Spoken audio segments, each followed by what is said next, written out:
혹시 판사가 내린 판결을 보면서 이건 좀 이상한데 하고 고개를 갸우뚱한 적 없으신가요?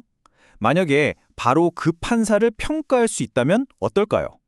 자, 오늘 다룰 주제가 바로 이겁니다. 지금 사법부의 심장을 제대로 흔들고 있는 논쟁, 바로 판사평가제인데요. 이 판사의 독립성과 책임이라는 두 가지가 아주 팽팽하게 맞서고 있거든요. 그 줄다리기 속으로 지금부터 저랑 같이 한번 들어가 보시죠. 결국 이 모든 복잡한 논쟁은요, 이 하나의 질문으로 딱 모아집니다. 우리 사법 시스템의 가장 근본적인 질문이라고도 할 수 있죠. 과연 판사를 심판하는 사람은 누가 되어야 하는가? 오늘 이야기는 이렇게 흘러갈 겁니다. 먼저 이 논란의 시작점이죠. 변호사가 판사를 평가하자는 새로운 제안을 자세히 뜯어볼 거고요. 이어서 곧바로 여기에 대한 대법원의 아주 날카로운 반론, 그 우려들을 들어보겠습니다. 그 다음엔 잠시 한 걸음 물러나서 더 큰 그림을 보고 마지막으로 이 모든 걸 관통하는 핵심 딜레마, 독립과 책임의 문제를 정면으로 마주해 보겠습니다. 네, 첫 번째 순서입니다. 도대체 논란의 중심에 서 있는 그 제안, 그러니까 변호사가 판사를 평가하자는 아이디어는 대체 뭐고 왜 나온 걸까요? 이 모든 이야기의 시작은 바로 이 생각에서 출발합니다. 사법부가 정말 국민의 인권을 지키는 마지막 보루가 되려면 그들만의 성에 갇혀 있어서는 안 된다. 그렇죠? 그러니까 외부의 어떤 건강한 시선, 건전한 견제가 반드시 필요하다는 목소리가 나온 거죠. 그리고 그 외부의 견제 역할을 누가 할 수 있을까?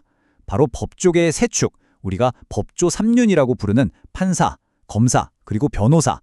이 중에서 변호사의 역할에 주목한 겁니다. 왜냐하면 변호사 역시 법정에서 의뢰인의 인권을 지키기 위해 싸우는 또 다른 인권의 보류 역할을 하고 있으니까요. 그런 변호사들이 하는 평가라면 정말 의미 있는 견제가 될 수 있지 않겠냐는 거죠. 제안된 방식은 생각보다 아주 간단 명료합니다. 자, 1단계, 변호사가 자기가 맡았던 재판의 판사를 평가합니다. 그리고 2단계, 대한변호사협회, 즉 대한변협이 이 평가들을 쫙 모으는 거죠. 마지막 3단계가 핵심인데요. 이 결과를 판사의 공식적인 근무평정, 다시 말해 인사고과에 반영하자는 겁니다. 사실 지금도 비슷한 평가는 있긴 한데 그냥 참고자료 수준이거든요. 이걸 진짜 성적표처럼 만들어서 영향력을 주자는 게 이 제안의 가장 중요한 포인트입니다. 자, 그럼 이제 이 제안에 대한 반대편 목소리를 들어봐야겠죠? 바로 대법원의 입장인데요. 그냥 안 된다가 아니라 아주 구체적으로 5가지나 되는 우려를 제기하고 있습니다. 대법원의 핵심적인 반대 논리는 사실 이 한 문장으로 요약이 가능합니다. 한마디로 말해서 변호사가 판사를 평가하는 방식은 객관성, 공정성, 그리고 신뢰성, 이 3가지를 모두 확보하기가 현실적으로 너무 어렵다는 거예요. 대법원의 반대 논거 하나씩 좀 더 자세히 뜯어볼까요? 첫째, 객관성 문제입니다. 아니, 재판에서 이기고 신 변호사가 어떻게 그 판사를 100% 객관적으로 평가할 수 있겠냐는 거죠. 둘째, 공정성입니다. 판사 입장에서는 누가 왜 자기를 나쁘게 평가했는지도 모르고 그냥 비판만 받아야 해요. 해명할 기회조차 없다는 거죠. 그리고 이게 어쩌면 가장 큰 문제일 수 있는데요. 바로 변호사 없이 재판받는 시민들, 그분들의 불신을 키울 수 있다는 점입니다. 마지막으로 신뢰성 문제인데요. 전체 변호사도 아니고 일부만 참여하고 또 지역마다 평가 방식도 다 다른데 그 결과를 어떻게 믿고 인사고과에까지 반영하느냐, 이런 근본적인 질문을 던지는 겁니다. 여기서 나홀로 소송이라는 개념을 잠깐 짚고 넘어가야 하는데요. 우리나라는 미국 드라마에서처럼 변호사를 무조건 선임해야 하는 제도가 아니잖아요. 그래서 이렇게 혼자서 변호사 없이 소송을 진행하는 분들이 생각보다 정말 많습니다. 대법원이 바로 이분들의 시각에서 문제를 바라보고 있는 겁니다. 바로 이런 의심이 생길 수 있다는 거죠. 여러분이 변호사 없이 홀로 법정에 섰다고 한번 상상해 보세요. 아, 저 판사님이 나중에 자기를 평가할 저쪽 변호사 눈치를 보느라 나한테 불리한 판결을 내리는 건 아닐까?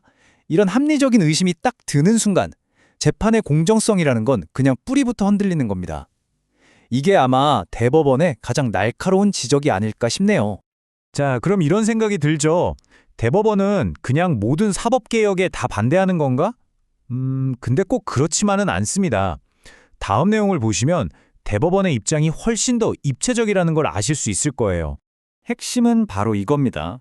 대법원이 변화 자체를 거부하는 게 아니라는 거예요. 어떤 개혁이냐에 따라서 입장이 확 달라집니다. 그러니까 변호사에 의한 판사평가라는 이 방법에 대해서는 우려를 표하는 것이지 사법개혁이라는 방향성 자체를 반대하는 건 아니라는 이야기입니다. 바로 이 화면이 그 점을 아주 명확하게 보여주죠. 한번 보세요. 변호사를 통한 법관 평가제에 대해서는 신중한 검토가 필요하다. 사실상 반대에 가까운 입장이지만요. 압수수색 영장 사전신문제 도입에 대해서는 적극적으로 공감한다면서 굉장히 강하게 찬성하고 있습니다. 똑같은 사법개혁안인데도 내용에 따라서 태도가 180도 다른 거죠. 그럼 왜 압수수색 사전신문 문제는 찬성할까요? 대법원의 논리는 아주 명확합니다. 국민의 권리 보호에 실질적으로 도움이 되는 개혁에는 우리도 찬성한다는 거죠. 압수수색 영장을 발부할 때 판사가 서류만 휙 보고 도장 찍어주는 게 아니라 직접 당사자를 불러서 신문하면 어떻게 될까요? 당연히 무분별한 압수수색을 막을 수 있겠죠. 이건 곧 국민의 인권과 사생활을 훨씬 더 두텁게 보호하는 길이라고 보는 겁니다. 심지어 불필요한 절차를 줄여서 재판이 더 빨라질 수도 있다고까지 보고요. 자, 이제 마지막 부분에 다다랐습니다. 이 모든 논쟁의 밑바닥에 깔려있는 가장 근본적인 가치의 충돌이죠. 바로 사법부의 독립성과 책임성 사이의 팽팽한 줄다리기에 대한 이야기입니다. 대법원이 가장 걱정하는 지점이 바로 이겁니다. 판사를 평가하는 제도가 자칫 잘못하면 재판의 독립성 자체를 해치는 도구가 될 수 있다는 거예요. 외부의 평가를 의식한 판사가 과연 소신껏 판결을 내릴 수 있을까? 혹시 인기 영합적인 판결을 내리진 않을까? 이런 우려인 거죠. 결국 우리는 이 거대한 딜레마 앞에 서게 됩니다. 한쪽에는 책임성이라는 기둥이 있습니다. 국민의 신뢰를 얻으려면 외부의 감시와 견제를 받아야 한다는 가치죠. 다른 한쪽에는 독립성이라는 기둥이 버티고 있습니다.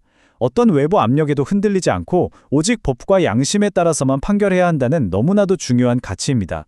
문제는 민주주의라는 이 거대한 신전은 이 두 기둥 중 어느 하나라도 무너지면 그대로 주저앉는다는 사실입니다. 그래서 마지막으로 여러분께 이 질문을 던지고 싶습니다. 사법부에 대한 책임과 재판의 독립, 이 두 가지 중요한 가치 사이에서 여러분이 생각하는 가장 이상적인 균형점은 과연 어디일까요? 정답이 없는 이 어려운 질문에 대해 한번 깊이 생각해 볼 시간이 된 것 같습니다.